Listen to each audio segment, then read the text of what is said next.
নিয়ম মাফিক আমি প্রত্যেকদিন সকালে উঠে ব্যালকনিতে চলে যাই আমার গাছগুলোয় পানি দিতেছি।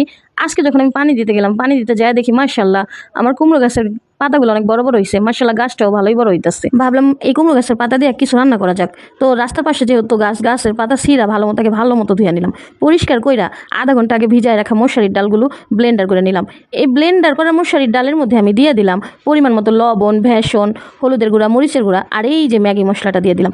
এই ম্যাগি মশলাটা দিলে যে কোনো ভাজা পোড়া খাবার কিন্তু টেস্ট একটু বাইরা যায়। এই পর্যায়ে আমি মশারির ডালের মিশ্রণগুলোর মধ্যে পেঁয়াজ কুচি, কাঁচামরিচ কুচি দিয়া ভালো মতো এগুলোর মাইখা চিক্কা নিমু এবং একটা একটা করে কুমড়া পাতার মধ্যে যেমন গায়ে হলুদের বউয়ের গায়ে হলুদ মাখে ঠিক ওরকম করে প্রত্যেকটা কুমড়ো পাতার মধ্যে এই মশারির ডালগুলো ভালো মতো মাইখা নিমু।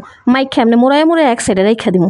এই পর্যায়ে আমি কড়াইয়ের মধ্যে গরম তেলের মধ্যে একটা একটা করে আমার এই কুমড়ো পাতার মশারির ডালের মিশ্রণটা এর মধ্যে দিয়ে দিমু।